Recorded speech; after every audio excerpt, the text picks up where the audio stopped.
मेरे प्यारे बच्चों नमस्ते। आज हमें केमिस्ट्री का टॉपिक जो आप लोगों के बिल्कुल समझ में नहीं आता है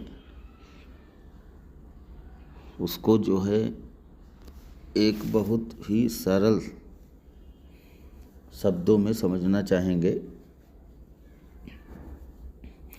जैसा कि आप लोगों को इस समय दिखाई पड़ रहा है, मेरी हेडिंग है गिव्स फ्री एनर्जी। आज हम इस पे बात करते हैं गिब्स मुक्त ऊर्जा के बारे में। यह गिब्स मुक्त ऊर्जा क्या होती है इसके बारे में। इसको पढ़ने के लिए सबसे पहले हम कुछ बातों को देखेंगे, इसके बाद इसका हम अध्ययन करेंगे। सबसे पहली बात है कि जैसे आप बाज़ार गए और बाज़ार से आप 5 किलो आप बाज़ार जाते हैं और बाज़ार से आप जो है 5 kg चीनी लाते, चीनी लाए, बाज़ार से जाकर इतने किलो आप चीनी लाए और आपके पास जब वापस आते हैं तो आपके पास जो है एक पात्र है और इस पात्र के अंदर केवल 5 kg चीनी ही आ सकती है। 5 kg चीनी आ सकती है इस पात्र के अंदर। तो इसका मतलब जो 500 ग्राम चीनी हुई इसको आप कहीं दूसरी जगह पर रखेंगे, क्योंकि ये पात्र तो तुम्हारा पूरी तरीके से भर गया है। और जब ये पात्र पूरी तरीके से भर गया है तो जो आधा किलो चीनी बची इसको आप उसी पात्र में रख देंगे जिस पात्र में आप बाज़ार से चीनी को लाए थे। लेकिन जब इसका प्रयोग करना होगा तो आप 5 किलो वाले पात्र से इसका प्रयोग स्टार्ट करेंगे कि 500 ग्राम अर्थात आधा किलो वाले पात्र से इसका प्रयोग स्टार्ट करेंगे। मेरी समझ से समझदारी इसी में है कि आपका भी जवाब रहेगा पहले आधा किलो वाली चीनी हम इस्तेमाल करेंगे। जब ये आधा किलो चीनी समाप्त हो जाएगी तब जाके हम 5 किलो वाले पात्र को खोलेंगे और इसमें से चीनी इस्तेमाल करेंगे। अब हम आते हैं अपने टॉपिक पर। जो ये आधा किलो चीनी है, यही चीनी आधा किलो जो है इसको अगर हम ऊर्जा मान लेते हैं तो इसी को हम कह देते हैं गिब्स मुक्त ऊर्जा। आते हैं अपने टॉपिक पर और पुनः जो है अपने टॉपिक को समझने का प्रयास करते हैं। ये तो एक उदाहरण था जो दैनिक जीवन में हम लोग सभी करते चले आए हैं और इस उदाहरण के माध्यम से आप बहुत आसानी के साथ गिब्स मुक्त ऊर्जा को समझ सकते हैं। परिभाषा देखिए गिब्स मुक्त ऊर्जा की क्या कह रही है। गिब्स मुक्त ऊर्जा की परिभाषा है, इसको एक्सप्लेन करने वाले जो वैज्ञानिक थे वो थे जे विलार्ड गिब्स। इसीलिए उन्होंने अपने ही नाम पर इसको जो है गिब्स मुक्त ऊर्जा रखा था। परिभाषा इसकी देखनी है, स्थिर ताप व दाब पर। कंडीशन यहाँ पर बता दी गई हैं कि ताप व दाब जो है स्थिर रखा जाए। तो जब ताप व दाब स्थिर रखेंगे तो किसी निकाय में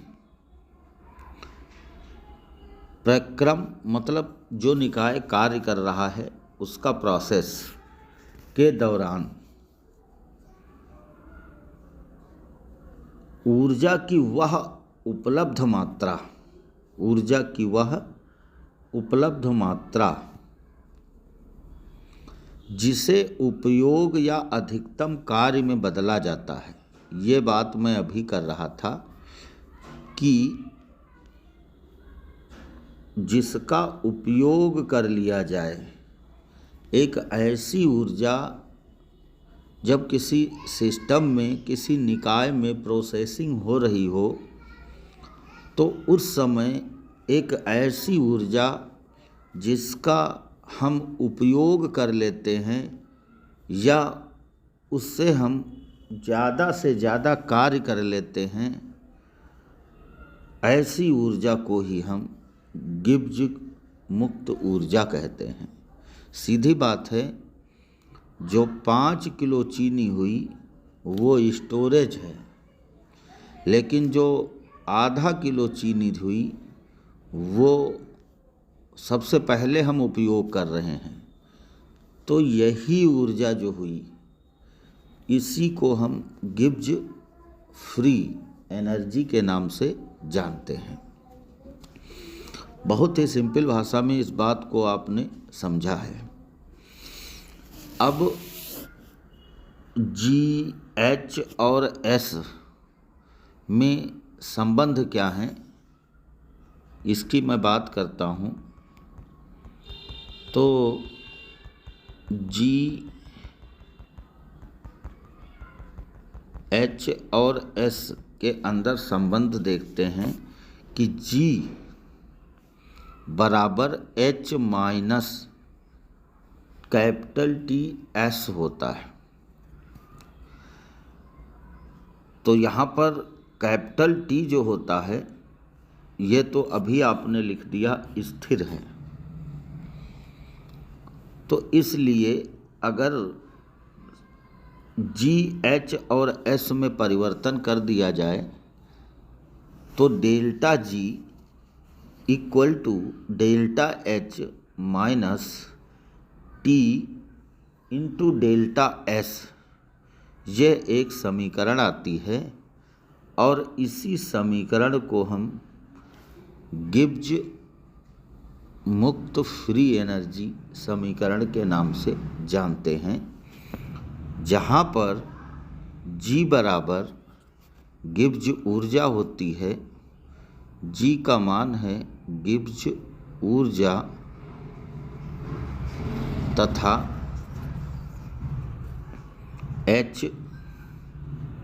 एच बराबर एंथैल्पी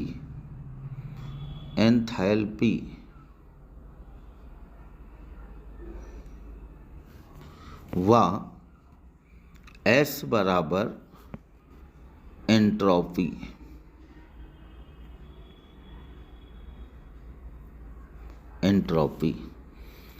अर्थात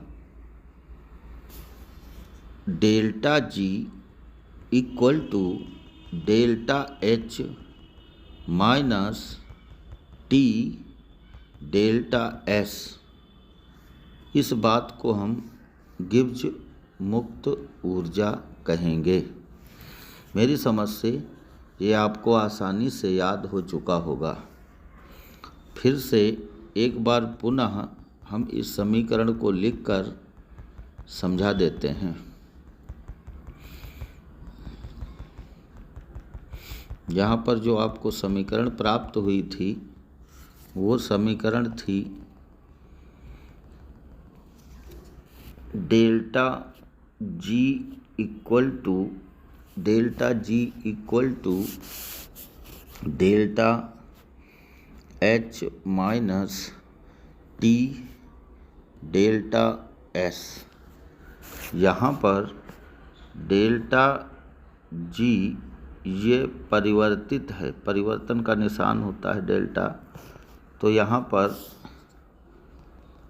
जो जी दिया गया है उसको कहते हैं गिब्स ऊर्जा, वही जिससे आपने काम लिया है वही ऊर्जा। मतलब दूसरे शब्दों में हम कह सकते हैं कि वही आधा किलो चीनी, H यहाँ पर एंथैल्पी है, एंथैल्पी, और यहाँ पर S एंट्रोपी है,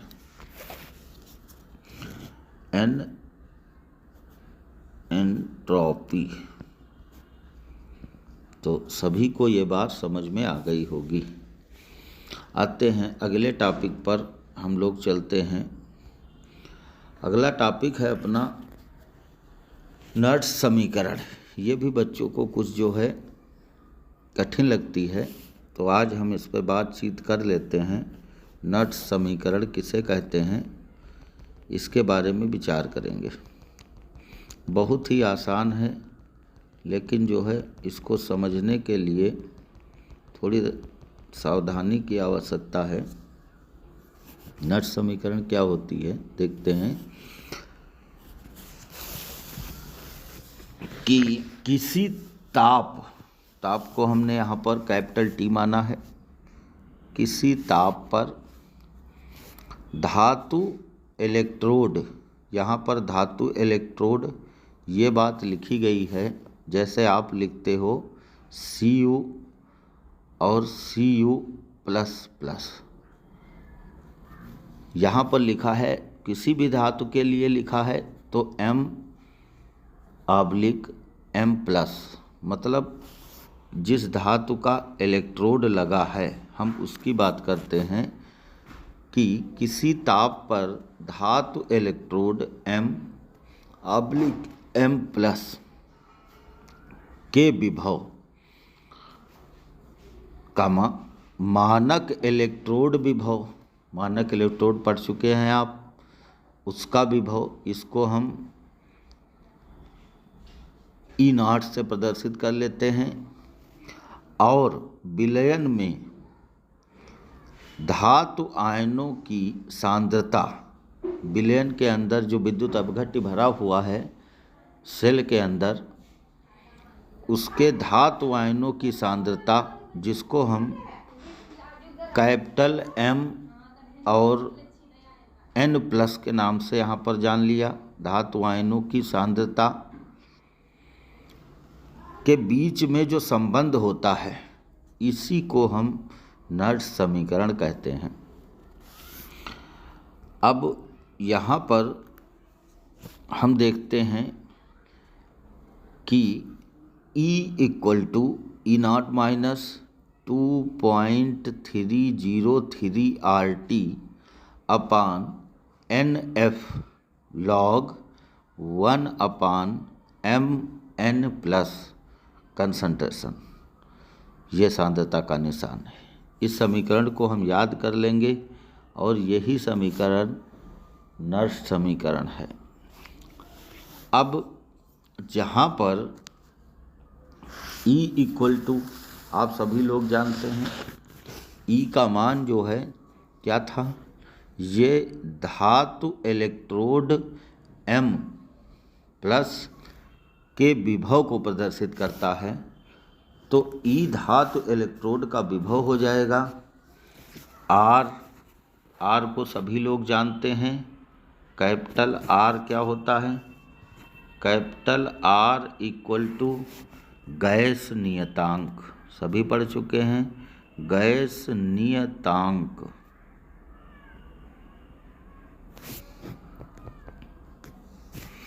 गैस नियतांक T, कैपिटल T क्या है, परम ताप, कैपिटल T को परम ताप कहते हैं। F बराबर क्या है, फैराडे नियतांक, ये भी सभी बच्चे जानते हैं। और फैराडे नियतांक क्या होता है, ये होता है 96,500 कूलाम प्रति मोल। ये याद रखेंगे, न्यूमेरिकल लगाने काम में आएगा। और यहाँ पर N बराबर प्रयुक्त इलेक्ट्रॉनों की संख्या। n बराबर होता है प्रयुक्त इलेक्ट्रॉनों की संख्या। यहाँ पर n बराबर प्रयुक्त इलेक्ट्रॉनों की संख्या, और n को हम देखेंगे फिर से एक बार। n क्या है, जैसे यहाँ पर लिखा गया है n, यहाँ पर जो लिखा गया है n लिखा गया है, तो Mn प्लस लिखा है धातु आयनों की सांद्रता में। तो जैसे आप लिखते हैं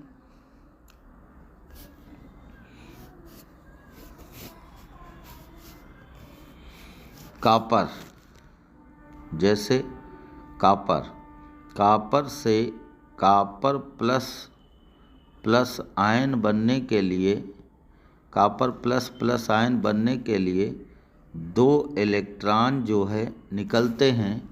तो यहाँ n बराबर ये 2 इलेक्ट्रॉन आएंगे। तो n का मतलब हो जाएगा यही 2 इलेक्ट्रॉन प्रयुक्त होते हैं। तो यहाँ पर n बराबर 2 हो जाएगा। इसके बाद जो है Mn प्लस कंसंट्रेशन, ये क्या हो जाएगा, ये हो जाएगा विलयन में धातु आयनों की सांद्रता। तो यहाँ पर हम लिख सकते हैं धातु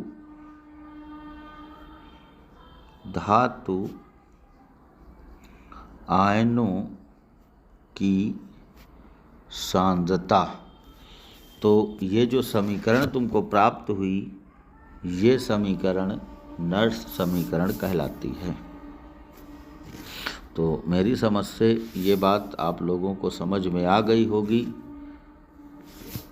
तो समझ में आ गई होगी तो बहुत अच्छी बात है। इसके नोट्स बना लीजिए और बहुत आसानी से इसको समझ चुके हैं। नमस्ते बच्चों।